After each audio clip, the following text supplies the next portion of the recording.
Well, the evidence and the argument are over, so now we wait. But while we're waiting, let's take a look at some of those closing arguments.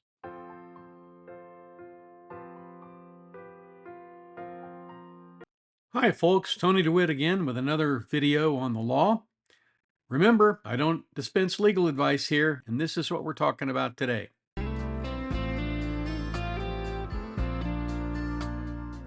The state very nearly screwed up in its first part of its closing statement when it made reference to the fact that the defense hadn't proved anything, because the defense basically closed without offering any evidence at all.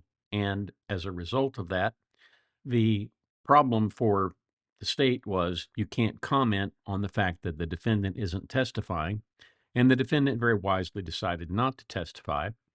And I think that's a good decision because the evidence has clearly proved she's a liar.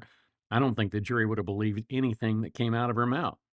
Now we get to the closing argument, and the first thing that happens is we talk a little bit about common sense and the burden of proof, and then the assistant DA just steps right in the middle of a puddle of screw up. So watch. And it seems like it's a common misnomer for the burden of proof to appear to be higher than it actually is for the state of Tennessee. And don't get me wrong, it is a high burden, and we gladly carry that burden every step of the way. But when you read about reasonable doubt, and that, of course, the burden never shifts to the defense. The burden is always on the state of Tennessee. It is a burden. It's not absolute certainty. It does not require you to say, I don't know 100% what happened. That is not what is required by the law. It is not absolute certainty. It's essentially, can you go to bed and let your mind rest easy? Can you, actually, I'm going to do one other thing real quick. What I'm asking you to do is essentially use your own common sense. That's one of the most important things. Okay. And I'm going to give an example of what I mean by this, if I can.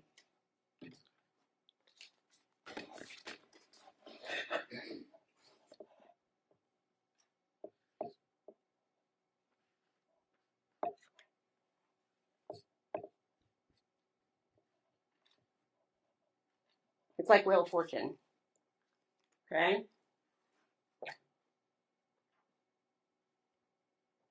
My handwriting's not the best, though. But you get the idea here. It's like Wheel of Fortune. When you see a contestant on Wheel of Fortune and they know the answer to the phrase or the statement, they don't have all the letters when they see that phrase, but they know what the answer is. And if the state has done that, we have met our burden. And it's important to note that it's not beyond a shadow of a doubt. It's not absolute certainty. That is not what is required by the law, by the state of Tennessee. So that brings me to some of the arguments that Mr. Scott has made through this trial. They might be on that same page. Probably should have written it down.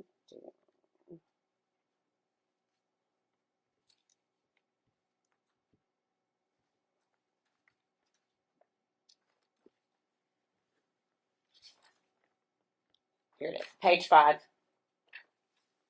In your instructions, in the second paragraph, it states, statements, arguments, and remarks of counsel are intended to help you in understanding the evidence and applying the law. But they are not evidence. And I beg you to remember that. When Mr. Scott gets back up and makes his arguments, remember that. The things that come out of his mouth and that came out of his mouth during trial, that is not the evidence. He tried to get you to speculate on so many things during this trial. He wanted to throw out strange theories with aluminum foil. He wanted to throw out a term that doesn't even matter anymore, SIDS. That came from his mouth, not either of the doctors, but from Mr. Scott. He's asking you to speculate. That is not evidence. I beg you to only think about the items that were put into evidence, the photographs, the recordings, and what came from the witness stand. Do not let them sway you from what actually happened in this case. He kept mentioning cadaver dogs. He wanted you to think about that. But if you remember the cadaver dogs, Tommy Boswell, on his property, what did we hear him say? The cadaver dogs didn't even go up there by the playhouse. He wants you to believe maybe the body wasn't there at that time. He's trying to throw you off, but he didn't show anything. There's no proof. There's no evidence.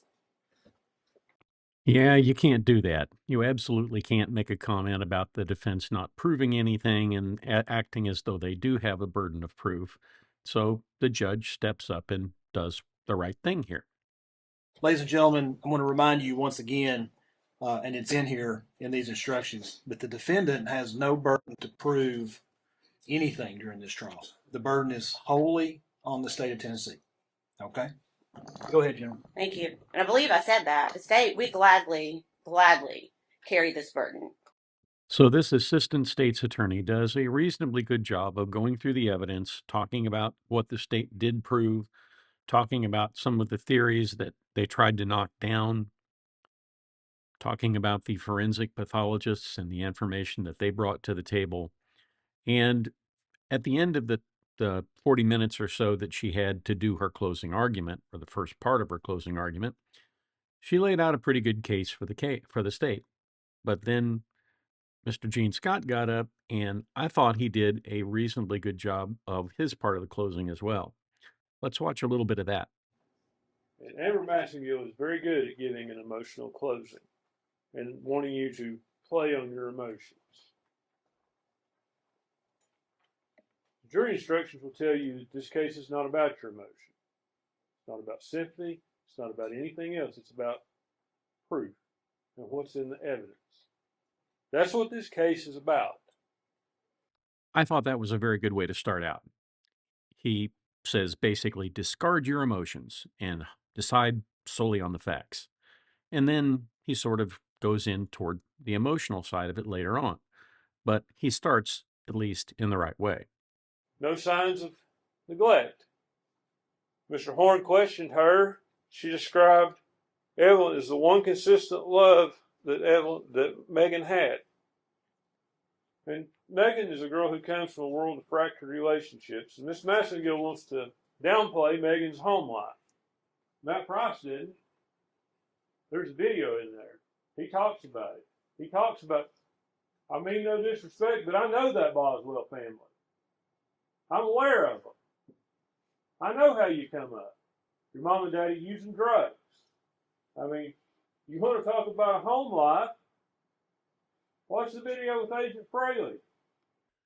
Now, the point of all that, of course, was to establish that she herself was sort of an abused child and a neglected child. And, well, what would you expect after having gone through that this might happen?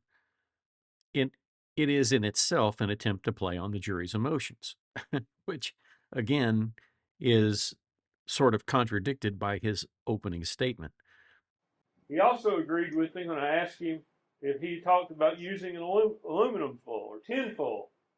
And he says, yeah, he talks about some off-the-wall stuff. Now, ask yourself who's more likely to have wrapped that child in tinfoil. The child's mother that has cared for the child, taken care of the child, or the boyfriend who's schizophrenic. And I'm not trying to vilify Hunter Wood. That's not been my intention throughout this trial. But Megan's statement is that one of them rolled over on the bed. And the young mother may think that. There could have been other causes. When we get to the causes, I guess we can go ahead and we can talk about Dr. Schmidt and Dr. Malushnik. Now, Dr. Schmidt asked her about several different things. She's the lady who actually performed the autopsy. And she formed an opinion of homicidal death based on the way the child was in the trash can. But she could not tell you a medical basis for the child's death, other than a diagnosis of exclusion. Next, we go through the attack on Hunter Woods, basically laying out the possibility that he might be the killer, with the offhanded remark that he's not trying to vilify Hunter Woods. Seems kind of inconsistent with the whole idea of throwing him under the bus, I'm just saying.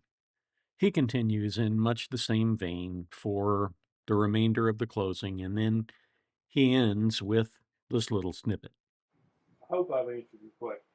I hope my argument has helped you somehow with this case. But what I would say to you, if you have questions about any elements of these crimes, and your questions are not answered to your satisfaction, you have reasonable doubt. If you say, I don't know how that child died, that's reasonable doubt on this homicide count.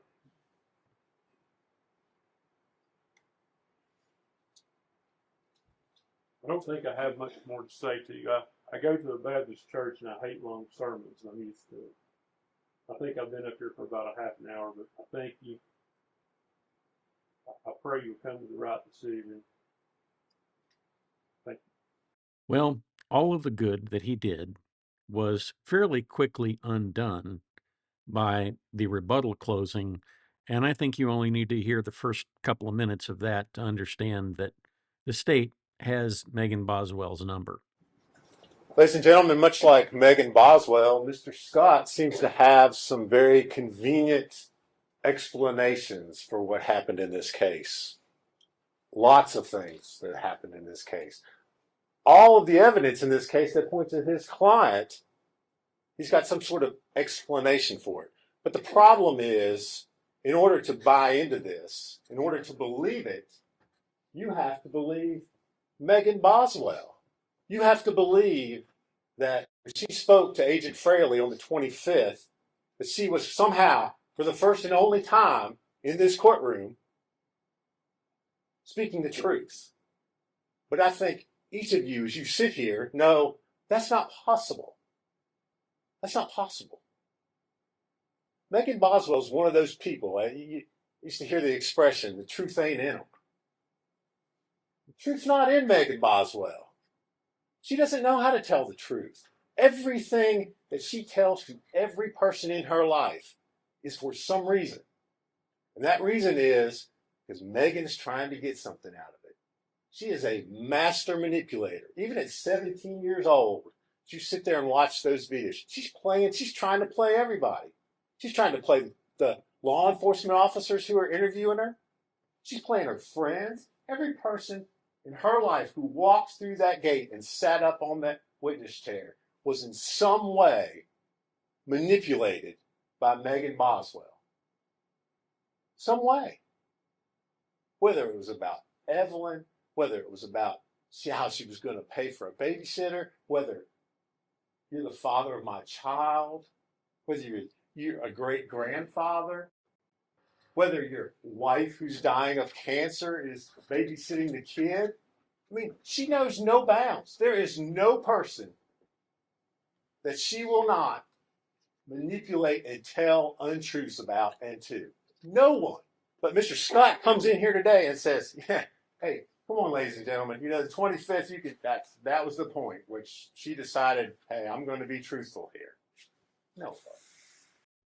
This was a tough circumstantial case for the state, and because of all of the bad person evidence and all of the sort of information that points to her being a bad mother, a bad housekeeper, a bad person, and a very bad liar, I think it really makes it a very, very difficult case for Mr. Scott. But Mr. Scott has done the best thing that he could possibly do.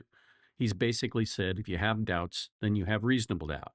If you haven't had all your questions answered, then that's reasonable doubt. And sometimes it is, but sometimes you have to fill in the gaps with common sense. And I think that was made clear during the prosecution's closing. I don't know how this case is going to come out, but my guess would be that there will be a conviction on at least some of the counts. We'll just have to join the rest of the world waiting until we get an answer to that. That's what I have for you today. Thank you so much for being here. Come back and catch me here tomorrow. Thanks for watching my video.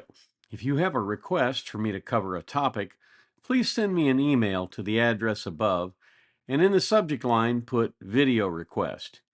If you have comments, drop them in the comments down below. If you found the content worthy, please consider subscribing. Since I started doing this work, I have always asked listeners to consider doing just one kind thing every day to make somebody else smile or make their life better in some way. Please consider doing that. It makes the world a better place. Now, YouTube has some suggestions for other videos of mine you may find interesting.